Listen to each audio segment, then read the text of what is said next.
Good morning dear students. આજે આપણે standard 11th આગળનું લેક્ચર આપણે સ્ટાર્ટ કરી રહ્યા છીએ. તો પ્રકરણ નંબર 2 પરમાણુય બંધારણ, એની અંદર ટાસ્ક નંબર 5 થિયરીને આપણે આગળ વધારી રહ્યા છીએ. તો આગળના જે પણ લેક્ચરો છે એની અંદર આપણે અલગ અલગ જે કેથોડ કિરણાવલી આપણે ભણ્યા, ઇલેક્ટ્રોનની ઉત્પત્તિ વિશે જોયું, પ્રોટોન જે છે એની ઉત્પત્તિ વિશે જોયું, જેને આપણે કેનાલ કિરણો આપણે કહીએ છીએ. એના પછી આપણે આલ્ફા બીટા અને ગેમા વિકિરણોની ઉત્પત્તિ જોઈ, તો એની ભેદન શક્તિ, એની આયનીકરણ શક્તિ એ પણ આપણે શીખ્યા છીએ. ઓકે, તો રુથરફોર્ડ જે છે, તો રુથરફોર્ડના પ્રયોગની અંદર આલ્ફા કણોનો જે સ્ત્રોત છે એટલે કે આલ્ફા વિકિરણો ઉપયોગ કર્યો છે એને. તો એ પણ મેં તમને સમજાવ્યું હતું કે કેમ રુથરફોર્ડે આલ્ફા કણોનો ઉપયોગ કર્યો છે એના પ્રયોગમાં. તો રુથરફોર્ડનો પ્રયોગ આજે આપણે આગળ જોઈ રહ્યા છીએ પ્રકરણ 2 ની અંદર 5મા નંબરના લેક્ચરમાં. તો સ્ટાર્ટ કરીએ. તો રુથરફોર્ડ અને એના જે સહવિદ્યાર્થી મિત્રો જે છે એમને ભેગા મળી અને આ પ્રયોગ આગળ વધાર્યો છે. તો આ પ્રયોગની અંદર આપણે જે પરમાણુય જે બંધારણ છે એ પરફેક્ટલી રીતે સાબિત કર્યું છે કે દાખલા તરીકે આપણે પરમાણુ બંધારણમાં જોયું કે પરમાણુ જે છે ગોલીય છે અને એના કેન્દ્રની અંદર કોઈ ધનવીજભારિત કણ છે. કેન્દ્ર અને ઇલેક્ટ્રોન વચ્ચેનો જે ભાગ છે એ ખાલી છે. આ બધું જ જે રુથરફોર્ડના પ્રયોગ ઉપરથી આપણને સમજણ પડે છે. ઓકે, તો રુથરફોર્ડે એના વિદ્યાર્થીઓની સાથે મળી અને જે આ પ્રયોગ કર્યો, તો એ પ્રયોગની અંદર એને એક તો આલ્ફા કણોનો સ્ત્રોત કે જેમાંથી આલ્ફા વિકિરણો ઉત્પન્ન થતા હોય, એ આલ્ફા વિકિરણોનો જે સ્ત્રોત છે એને સૌ પ્રથમ અહીંયા લીધેલું છે. એમાંથી આપમેળે આલ્ફા જે કણો છે એ પસાર થાય અને શીશાની જે પ્લેટ છે એ શીશાની પ્લેટ ઉપરથી પસાર થશે. એટલે તમે જુઓ કે આલ્ફા જે કણો છે શીશાની પ્લેટમાંથી આરપાર પસાર થઈ જાય છે, તેનું વિચલન થતું નથી. ઓકે, અહીંયા વાત કરી રહ્યો છું. આપણી જે આકૃતિ દોરેલી છે એની અંદર આલ્ફા કણોનો જે સ્ત્રોત છે, તો આલ્ફા વિકિરણ ઉત્પન્ન થાય અને શીશાની પ્લેટ ઉપરથી પસાર થાય. તો સામે આપણે જોઈએ કે એક ફોટોગ્રાફી પ્લેટ મૂકેલી છે, રાઈટ? અને ફોટોગ્રાફી પ્લેટની અંદર એને સોનાનું વરખ, એક પટલું જે વરખ છે, સોનાની પ્લેટ, નાનું એવું વરખ એ મૂકેલું છે, જેની જાડાઈ 100 નેનોમીટર જેટલી આપણે રાખી છે. બરાબર? તો જ્યારે પણ જે આલ્ફા કણ છે એ સોનાની પ્લેટ જ્યારે નહોતી મૂકી ત્યારે આપમેળે સીધે સીધું અહીંયા આ બિંદુ ઉપર સ્પોટ થાય છે, રાઈટ? તો ઘણા બધા જ્યારે આ સોનાની પ્લેટ ઉપર ઘણા બધા આલ્ફા કણો જ્યારે પ્રસ્થાપન કરવામાં આવે અથવા તો એનો મારો કરવામાં આવે, તો બહુ ઓછા કણો એવા છે કે જે એને અથડાઈ અને આ રીતે સ્પોટ થાય છે. આ જે સ્પોટ થાય છે એ છે આપણે કહીએ છીએ ફોટોગ્રાફી પ્લેટ, અથવા આપણે એને કેથોડ કિરણાવલીમાં કહેતા હતા સ્પસ્ફુરણ પડદો. ઓકે, તો સોનાની પ્લેટ ઉપર આવા આલ્ફા કણો અથડાય અને અથડાઈ અને શું થાય છે? સ્પોટ થાય છે. આ ઝબકારા ઉત્પન્ન કરે. શું ઉત્પન્ન કરે? ઝબકારા. આમ અથડાય એટલે સ્પોટ થાય. તો એ આપણે દર્શાવ્યું છે. બરાબર? જ્યારે અમુક જે કિરણો છે એ સીધે સીધા એમાંથી પસાર થઈ જાય છે, એટલે આપણે એવું એક કિરણ બતાવ્યું છે કે જે સોનાની પ્લેટમાંથી સીધે સીધું પસાર થઈ જાય છે. ઓકે,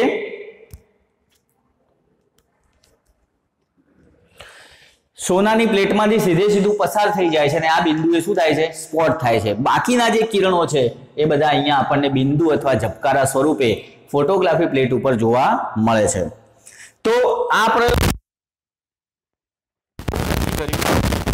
કે અહીંયા જે પ્રયોગ છે એની અંદર એવું કહે છે કે સોનાની જે પ્લેટ છે, સોનાનો જે વરખ છે, તો એની અંદર આવું કેમ બન્યું કે ઘણા બધા આલ્ફા કણો જે છે એ આરપાર પસાર થઈ જાય છે, જ્યારે અમુક અંશે ઓછા જે કણો છે એ એને અથડાઈ અને બિંદુ અથવા ઝબકારા સ્વરૂપે ઉત્પન્ન થાય છે. તો એના માટે એને પ્રોપર પછી આકૃતિ સાથે આ પ્રયોગ બતાવેલો છે કે પ્રોપર વેથી પ્રયોગ કર્યો, બહુ ઊંડાણમાં જઈને અભ્યાસ કર્યો. તો આપણે જે આ ગોળાકાર જોઈ રહ્યા છીએ, આ જે ગોળાકાર ગોલીય જે નમૂનો જોઈ રહ્યા છીએ એ સોનાના વરખ છે. 100 નેનોમીટર જાડાઈવાળા સોનાના વરખ છે, રાઈટ? આ પ્રેક્ટિકલ કરેલો છે, આ બહુ ડીપમાં અભ્યાસ કર્યો પછી આના ઉપરથી જ આ છે. ઓકે, તો સોનાના વરખ ઉપર આપણે જે વાત કરી છે કે જે પણ કણો પસાર થઈ ગયા છે આ પર લખ્યું છે, જુઓ કે આરપાર પસાર થઈ જતા વિકિરણો, અને અમુક કણો એવા છે કે જે અથડાઈને શું થાય છે, એનું વિચલન થાય છે. તો એના વિદ્યાર્થીઓને સાથે રાખી અને સોનાના વરખ ઉપર ઘણા બધા આલ્ફા કણોનો મારો કર્યો. શું કર્યું? સોનાના વરખ ઉપર ઘણા બધા આલ્ફા વિકિરણોનો મારો એને કર્યો. તો એને નોંધ્યું કે ઘણા મોટા ભાગના જે આલ્ફા કણો છે એ આરપાર પસાર થઈ જાય છે. જો આપણે બતાવ્યા છે ઘણા બધા આલ્ફા કણો વરખના પરમાણુમાંથી, એટલે કે સોનાના નાના નાના જે પરમાણુઓ હોય એની અંદર, એના પરમાણુમાંથી બધા પસાર થઈ જાય છે આરપાર. જ્યારે બહુ ઓછા કણો એવા છે કે જે અથડાઈને પાછા ફરે છે. આપણે બે બતાવ્યા છે. ચલો આ જે છે આ તરફ જાય છે, વિચલન થયું કહેવાય ને. શું થયું કહેવાય? વિચલન. ઓકે, તો આ એક બતાવ્યું છે, આ પણ વિચલન થાય છે 180 અંશના ખૂણે, રાઈટ. તો વિચલન એ 2 થી 3 પ્રકારનું વિચલન છે. તમે જુઓ કે આ જે છે એ કિરણ આ તરફ વિચલન થાય છે અને આ જે છે નીચે તરફ વિચલન થાય છે. એટલે એનો મીનિંગ એમ થાય કે આ જે છે એ પરમાણુની મધ્યની અંદર અથડાય છે બરાબર, અને આ જે છે એ થોડું ઉપરના ભાગે અથડાય છે. આમ ક્યાં અથડાય છે? ઉપરના ભાગની અંદર. તો આ પ્રયોગ ઉપરથી એને એક તારણ કાઢ્યું કે પસાર થતા કણો કેટલા, સોનાના વરખમાંથી આરપાર પસાર થઈ જતા કણો કેટલા અને અથડાઈને પાછા આવતા કણો કેટલા. તો આપણે એનો રેશિયો લખ્યો છે કે પસાર થઈ જતા આલ્ફા કણો અને અથડાઈને પાછા ફરતા આલ્ફા કણો. ઓકે, તો પસાર થઈ જતા આલ્ફા કણોની સંખ્યા છે 20,000. આ એક નોર્મલ આંકડો આપેલો છે, આ એક રેશિયો કાઢેલો છે. એમ એને કંઈ ગણ્યા ના હોય પણ એક રેશિયો કાઢેલો છે કે પસાર થઈ જતા આલ્ફા કણો 20,000 છે. 20,000 કણોનો આપણે મારો કરીએ છીએ સોનાના વરખ ઉપર. તો 20,000 જો આપણે મારો કરીએ તો એમાંથી એક જ આલ્ફા કણ એ પાછું ફરે છે. એક જ આલ્ફા કણ પાછું ફરે છે, રાઈટ. ચલો નાનો રેશિયો કરીએ તો 2000 આલ્ફા કણોનો મારો કર્યો તો કેટલા? 1999 આલ્ફા કણો પસાર થઈ જાય. 1999 આલ્ફા કણો પસાર થઈ જાય અને એક આલ્ફા કણ વચ્ચેથી અથડાઈને ક્યાં આવે છે? પાછું આવે છે. તો આ રેશિયો સમજણ પડી? 20,000:1. ઓકે, તો પસાર થઈ જતા આલ્ફા કણો અને અથડાઈને પાછા ફરતા આલ્ફા કણોનો આપણે રેશિયો જોયો. તો આટલી જે મેટર છે, હવે આની ઉપરથી રુથરફોર્ડે શું નક્કી કર્યું? પ્રયોગ તો થઈ ગયો આ અને આ, અને ચોક્કસ તારણ નીકળ્યું કે આલ્ફા કણો જ્યારે મારો કરવામાં આવે સોનાના વરખ ઉપર, કેટલી જાડાઈ લઈ? 100 નેનોમીટર. તો એમાંથી મોટા ભાગના જે આલ્ફા કણો છે એ પરમાણ્વીય નમૂનામાંથી, પરમાણ્વીય બંધારણમાંથી પસાર થઈ જાય છે. અમુક જ આલ્ફા કણો છે એ અથડાઈને પાછા આવે છે, રાઈટ. હવે રુથરફોર્ડે એવું જોયું કે જે અથડાઈને પાછા આવતા જે કણો છે એ કયા બિંદુથી અથડાઈને પાછા આવે છે? પરમાણુ તો મોટો છે, કયા ભાગમાંથી અથડાઈને પાછા આવે છે? તો એને જોયું કે પરમાણુનું જે કેન્દ્ર કહેવાય, મધ્ય બિંદુ, જેને આપણે લખ્યું છે નાભી, આ રહ્યું, જેને આપણે લખ્યું છે નાભી, કેન્દ્ર, રાઈટ. તો એ કેન્દ્રનો કોઈ એવો ભાગ છે પરમાણુની અંદર અતિ સૂક્ષ્મતમ કે જ્યાંથી આલ્ફા કણો પસાર થઈ શકતા નથી અને અથડાઈને પાછા આવે છે. ઓકે, એટલે એવું કહેવા માંગે છે કે પરમાણુ કેન્દ્રની આજુબાજુનો જે ભાગ છે, આ રહ્યો એ ભાગ,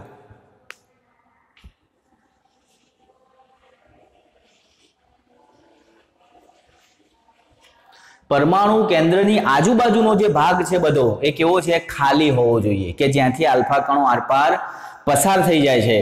અને મધ્યની અંદર અતિ સૂક્ષ્મતમ ભાગ જે કેન્દ્ર છે, જેને આપણે નાભી કહીએ છીએ, એ ભરેલું છે. એની અંદર કોઈક એવા કણો છે, સમય જતાં શોધ થયું કે એમાં પ્રોટોન અને ન્યુટ્રોન જેવા કણો છે કે જે ભરેલું છે, જેમાંથી આલ્ફા કણો પસાર થઈ શકતા નથી. ઓકે, સમજણ પડી? ચલો, તો બીજી એક મેટર પહેલી એવી પણ છે કે અતિ સૂક્ષ્મતમ જે કેન્દ્ર છે એ ભરેલું છે એટલે આલ્ફા કણ પસાર થતા નથી. અને બીજું એક મેટર એવું પણ કહે છે આ પ્રયોગમાં કે આલ્ફા જે છે, અહીંયાથી આલ્ફા કણ પ્રસ્થાપિત થાય તો એની ઉપર પ્લસ વીજભાર છે, રાઈટ. અને કેન્દ્રમાં પ્રોટોન પણ કેવો છે? પ્લસ વીજભારિત છે. સમજો જે કિરણ આપણે પ્રસ્થાપિત એટલે કે જે કિરણનો મારો કરીએ છીએ કેન્દ્ર ઉપર એની ઉપર પ્લસ વીજભાર છે આલ્ફા પ્લસ અને કેન્દ્રમાં કયો પ્રોટોન પ્લસ, તો બંને પ્લસ પ્લસ હોવાથી એકબીજા વચ્ચે શું થાય છે? અપાકર્ષણ થાય. અને અપાકર્ષણ થાય એટલે આ કિરણ દૂર જાય છે. કેન્દ્રથી કેવું જાય છે? દૂર જાય છે. આકર્ષણ એટલે નજીક, અપાકર્ષણ એટલે દૂર જવું. ઓકે, તો આ કારણ એક આ પણ યાદ રાખવાનું છે. કિરણ પાછું ફરે છે અથડાઈને એના બે કારણો. એક તો અતિ સૂક્ષ્મતમ કેન્દ્ર ભરેલું છે, કંઈક એમાં એવા કણો છે જે કિરણને પસાર થવા દેતા નથી. બીજું કારણ આલ્ફા ઉપર પ્લસ વીજભાર અને કેન્દ્રમાં રહેલા પ્રોટોન ઉપર પણ પ્લસ વીજભાર, તો પ્લસ પ્લસ વચ્ચે શું થાય? અપાકર્ષણ. શું થાય? અપાકર્ષણ. એટલે દૂર કિરણ ફેંકાય છે. ઓકે, ચલો હવે પ્રયોગ ઉપરથી એને નોંધ કરી કે આ પ્રયોગ ઉપરથી પહેલામાં પહેલું શું નોંધી શકાય, તો એને બે નોંધ કરી છે કે એક તો પરમાણુનો મોટો ભાગ ખાલી છે કે જેથી બધા જ કિરણો આરપાર પસાર થઈ જાય છે. પરમાણુનો મોટા ભાગનો ભાગ જે છે ખાલી હોવો જોઈએ, એવું પહેલી નોંધ કરી. બીજી નોંધ એવી કરી કે પરમાણુમાંથી મોટા ભાગના આલ્ફા કણો પસાર થાય ત્યારે ખૂબ જ અલ્પ આલ્ફા કણો અથડાઈને પાછા ફરે છે. બીજી નોંધ એવી કરી કે પરમાણુનો મોટો ભાગ ખાલી છે એટલે કે ઘણા બધા આલ્ફા કણો ખાલી હોવાથી પસાર થઈ જાય, પણ અમુક જ આલ્ફા કણો એવા છે કે જે અલ્પ, એમ ખૂબ ઓછા, 20,000 ની સામે એક એટલે અલ્પ પ્રમાણ કહેવાય. અમુક જ આલ્ફા કણો એવા છે જે અથડાઈને પાછા આવે છે. ઓકે, તો આ બે એને નોંધ કરી છે એના પ્રયોગની.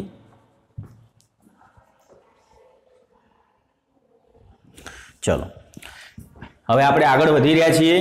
આ જ પ્રયોગની અંદર હવે તારણો આપ્યા છે એને વારાફરથી આપણે તારણો જોઈએ અને તારણો પૂરા થાય પછી આપણે એની ખામીઓ જોઈશું. ઓકે, ચલો તારણોમાં જઈએ. તો પહેલું તારણ આપણે જોઈએ કે મોટા ભાગના આલ્ફા કણો વિચલન થયા વગર પરમાણુમાંથી પસાર થઈ જતા હોવાથી પરમાણુનો મોટો ભાગ ખાલી છે. આપણે હમણાં જ વાત કરી કે અહીંયા જ્યારે કિરણોનો મારો કરવામાં આવે તો મોટા ભાગના તમે જુઓ આલ્ફા કણો આરપાર પસાર થઈ જાય છે, એનું વિચલન થતું નથી. વિચલન થવું એટલે માર્ગમાંથી આમ ત્રાસું જવું, પણ એવું થતું જોવા મળતું નથી. મોટા ભાગના કણો સીધા આરપાર પસાર થાય છે. એટલે એને પહેલું તારણ એવું આપ્યું કે પરમાણુનો મોટો ભાગ ખાલી હોવો જોઈએ. મોટા ભાગના કિરણો આરપાર પસાર થઈ જાય છે એટલે પરમાણુનો મોટો ભાગ ખાલી હોવો જોઈએ, એવું કહે છે રુથરફોર્ડ પહેલા તારણમાં. ચલો બીજું તારણ, પરમાણુના કેન્દ્રમાં કોઈ ધનવીજભારિત કણ હોવો જોઈએ જે આલ્ફા પ્લસ કણને અપાકર્ષે છે. મેં હાલ જ વાત કરી કે જે આલ્ફા કણ, તમે આલ્ફા કણોનો મારો કર્યો અને જે આલ્ફા કણ અથડાઈને પાછું આવે છે એ ક્યાંથી પાછું આવે છે? પરમાણુના કેન્દ્રથી. તો કેન્દ્ર જે છે એ ભરેલું છે. એમ કેન્દ્રની અંદર કોઈક એવો ધનવીજભારિત કણ છે, કેવો? પ્રોટોન જેવો. કે આલ્ફા જ્યારે આમ અથડાવા જાય, આ પ્રોટોન છે, આલ્ફા જ્યારે અથડાવા જાય તો આલ્ફા ઉપર પ્લસ વીજભાર, કેન્દ્રમાં રહેલા પ્રોટોન ઉપર ધન વીજભાર, તો ધન ધન વચ્ચે શું થાય? અપાકર્ષણ. એટલે હવે આ કિરણ અથડાઈને ક્યાં જાય? આમ પાછું ફરે. આ બતાવ્યું ને, રાઈટ? તો બંને ધન વીજભાર આલ્ફા પ્લસ અને પ્રોટોન પ્લસ ધન વીજભારિત હોવાથી બંને વચ્ચે અપાકર્ષણ થાય. ચલો ત્રીજા નંબરનો પોઈન્ટ, પરમાણુની સરખામણીમાં પરમાણુ કેન્દ્રનું કદ નહીં વચ્ચે. બરાબર, આ આપણે ત્રીજાના ટોપિક ઉપરથી સમજ્યા હતા. આ મેં આગળ સમજાવ્યું છે. પરમાણુય નમૂનો જ્યારે આપણે સમજાયો, પરમાણુય બંધારણ, પરમાણુય નમૂનો, ત્યારે મેં વાત કરી હતી કે આખા પરમાણુની ત્રિજ્યા કેટલી? આખા પરમાણુની કેટલી? 10 મીટર. જ્યારે પરમાણુ કેન્દ્રની કેટલી? 10⁻15 મીટર. આના ઉપરથી સમજવું છે. આખા પરમાણુની ત્રિજ્યા 10⁻−10 મીટર અને પરમાણુ કેન્દ્રની 10⁻−15 મીટર. એટલે પરિણામે શું કહીએ છીએ કે આખા પરમાણુની સરખામણીમાં અતિ સૂક્ષ્મતમ પરમાણુનું કેન્દ્રનું કદ કેવું હોય? નાનું હોય. અને એક ઉદાહરણથી સમજવું હોય તો આખા ભારતની વાત કરીએ તો એની સરખામણીમાં ગુજરાતનું કેવું કહેવાય? ક્ષેત્રફળ નાનું કહેવાય. ભારત મોટું કે ગુજરાત મોટું, એમ એ રીતે પણ સમજી શકીએ કે આખા પરમાણુની સરખામણીમાં પરમાણુ કેન્દ્ર અતિ સૂક્ષ્મતમ છે એટલે એનું કદ નહિવત જેવું છે. રાઈટ? ચલો ચોથા નંબરમાં ઇલેક્ટ્રોન પરિભ્રમણ માર્ગને કક્ષા કહે છે.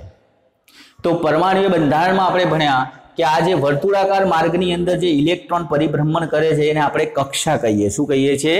કક્ષા. એ મેં તમને આગળ શીખવાડી દીધું છે.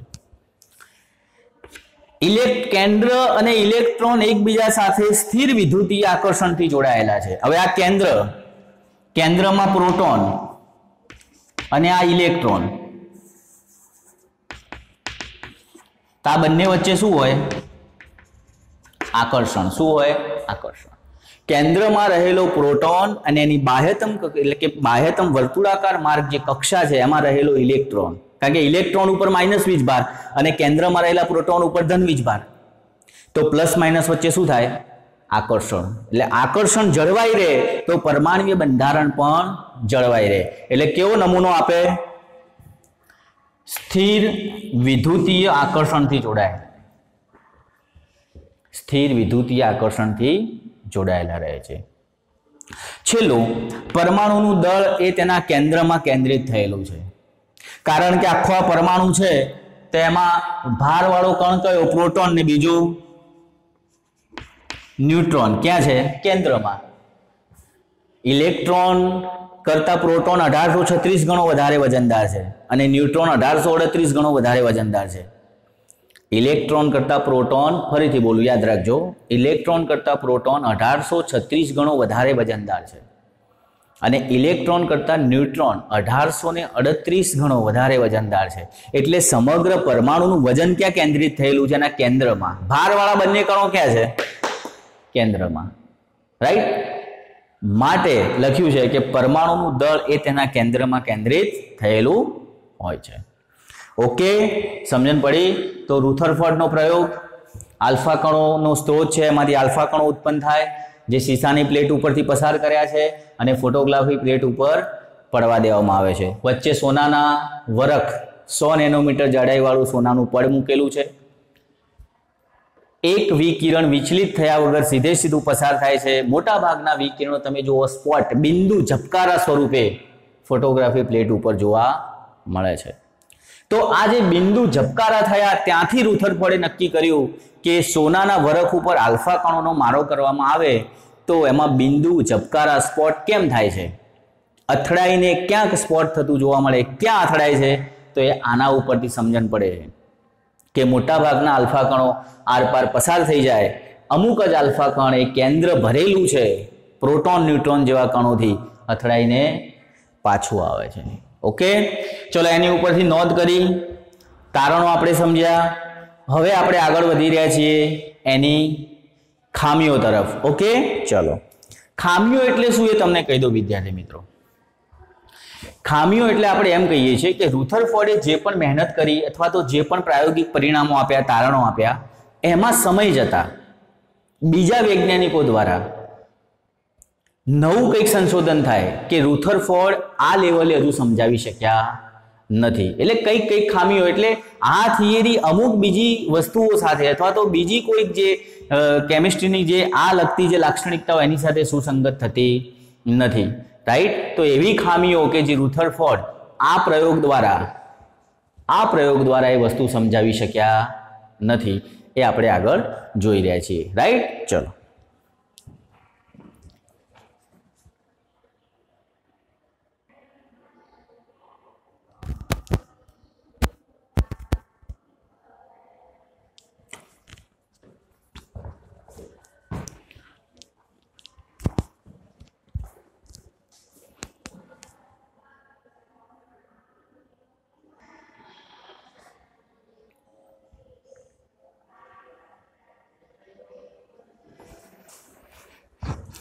ઓકે, તો આપણે વાત કરી રહ્યા છીએ હવે એની ખામીઓ વિશે.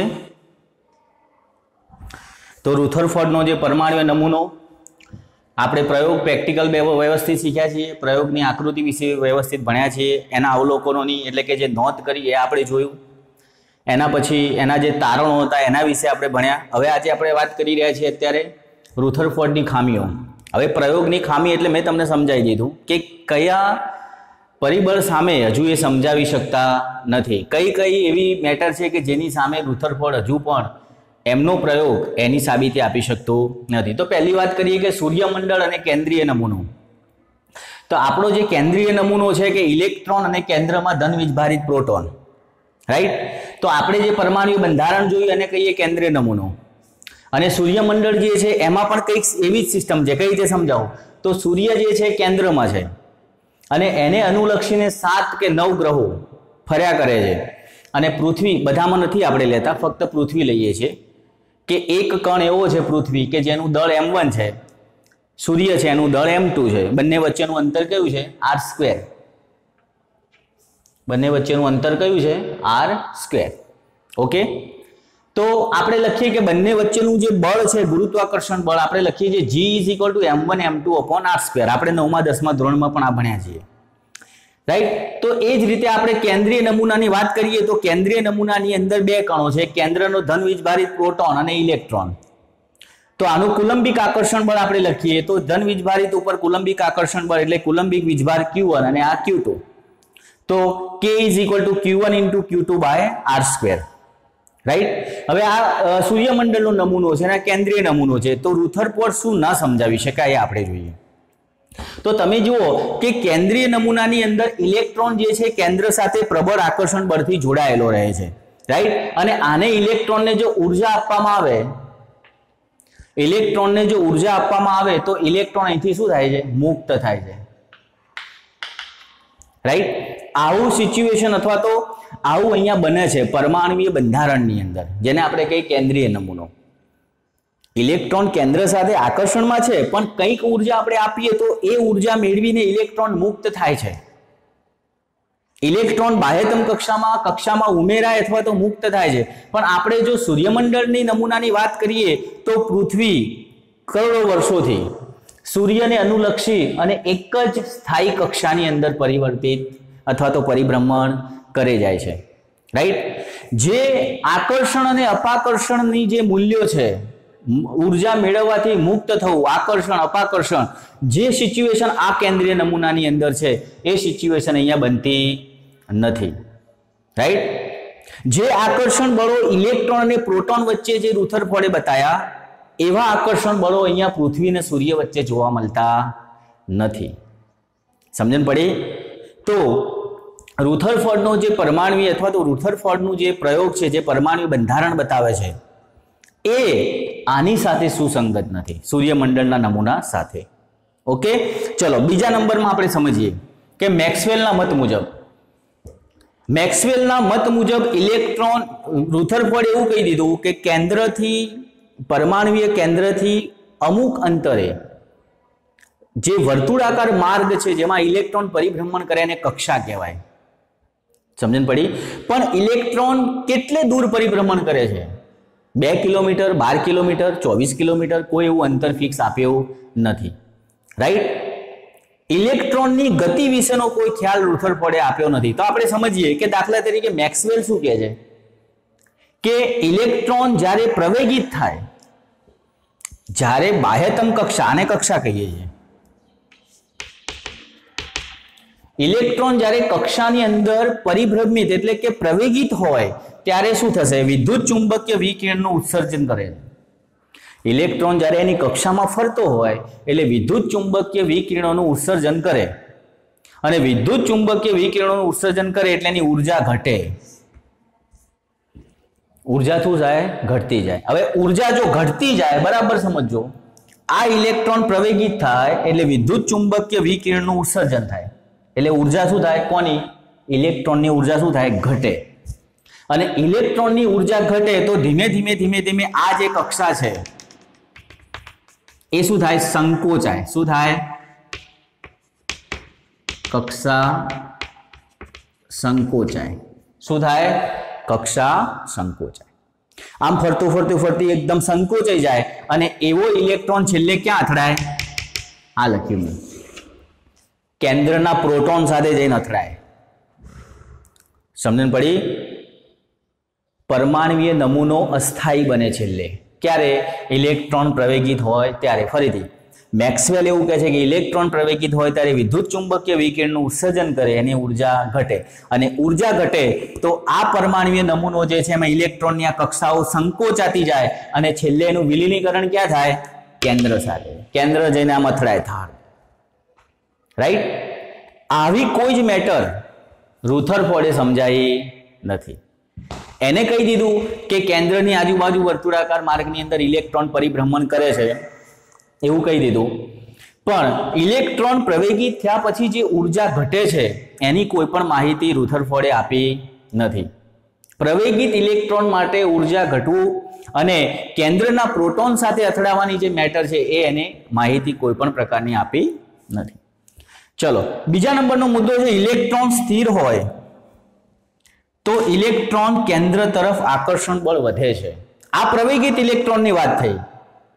પ્રવેગિત ઇલેક્ટ્રોન હોય તો કક્ષાઓનું સંકોચન થાય અને પ્રોટોન સાથે અથડાય. પણ ઇલેક્ટ્રોન સ્થિર હોય તો ઇલેક્ટ્રોન કેન્દ્ર તરફ આકર્ષણ બળ વધારે છે. ઇલેક્ટ્રોન કેન્દ્ર તરફ આકર્ષણ બળ શું કરે છે? વધારે છે. સ્થિર ઇલેક્ટ્રોનની વાત છે, બરાબર સમજો, રાઈટ? ચલો, ત્રીજા નંબરની વાત છે હાઇડ્રોજન પરમાણુના વનપટને સમજાવી શકતો નથી. રાઈટ? આપણે જે કેથોડ કિરણાવલી ઉત્પન્ન કરી એમાં ડાલ્ટન અને જે ફેરાડે, માઇકલ ફેરાડે, જે થોમ્સન, આ બધાએ જે હાઇડ્રોજન વાયુ ભરી શૂન્યાવકાશ નળીની અંદર હાઇડ્રોજન વાયુ ભરીને જે પ્રયોગો કર્યા એના વિશેની કોઈ પણ માહિતી રુથરફોર્ડે આપી નથી. હાઇડ્રોજન વનપટ વિશે કંઈ પણ સમજાવ્યું નથી. ચલો, ઇલેક્ટ્રોનની વહેંચણી સમજાવી શકતા નથી. આ ફરીથી એનો એ જ મુદ્દો આવે છે કે એને એવું કહી દીધું કે કેન્દ્રની આજુબાજુ વર્તુળાકાર માર્ગની અંદર ઇલેક્ટ્રોન પરિભ્રમણ કરે છે, રાઈટ? આવું કોને કીધું? રુથરફોર્ડે. પણ ઇલેક્ટ્રોનની વહેંચણી નથી સમજાઈ, એટલે કે કેન્દ્ર અને કક્ષા વચ્ચે કેટલું અંતર છે, કેટલા અંતરે ઇલેક્ટ્રોન પરિભ્રમણ કરે છે એ સમજાવી શકતા નથી. ચલો, છેલ્લે પરમાણુની સ્થિરતા વિશે સમજાવી શકતા નથી. હવે આપણે હમણાં જ કીધું કે ઉર્જા આપવામાં આવે તો ઇલેક્ટ્રોન મુક્ત થાય, એટલે કેન્દ્રના પ્રોટોન સાથે ઇલેક્ટ્રોનનું આકર્ષણ બળ તૂટે, રાઈટ? તો પરમાણુ ઇલેક્ટ્રોનનું ઉમેરાવું કે ઇલેક્ટ્રોનનું મુક્ત થવું, તો પરમાણુય નમૂનો જે છે એ સ્થાયી બને કે અસ્થાયી બને?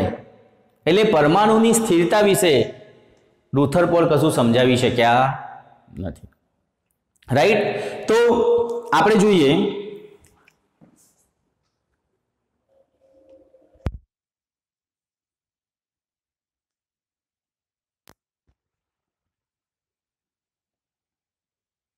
પાંચ પોઈન્ટ ઉપર. આ પાંચ જે આપણે વાત કરી, સૂર્યમંડળ, કેન્દ્રીય નમૂનો છે, મેક્સવેલના મત મુજબની વાત છે, અને આ ત્રણ જે આપણે લખ્યું કે આ બધી જ જે પોઈન્ટો છે એની અંદર રુથરફોર્ડ કોઈ પણ માહિતી આપી શક્યા નથી. ઓકે, તો કેટલું આપણે શીખ્યા? રુથરફોર્ડનો પ્રયોગ એટલે કે આલ્ફા વિકિરણોનો મારો સોનાના વરખ ઉપર, રાઈટ? એના વિદ્યાર્થીઓ સાથે મળી અને એમાં જોયું કે મોટાભાગના આલ્ફા કણો આરપાર પસાર થઈ જાય છે. અમુક જ આલ્ફા કણો 20,000 જેમ 1 એનું પ્રમાણ લીધું કે 20,000 આલ્ફા કણોનો મારો કરવામાં આવે તો એક કણ ક્યાં ફરે છે? પાછું ફરે છે. તો મોટાભાગના આલ્ફા કણો પસાર થઈ જાય છે, અમુક જ અથડાઈને પાછા આવે છે. ક્યાંથી અથડાઈને પાછા આવે છે? અતિ સૂક્ષ્મતમ પરમાણુના કેન્દ્રથી.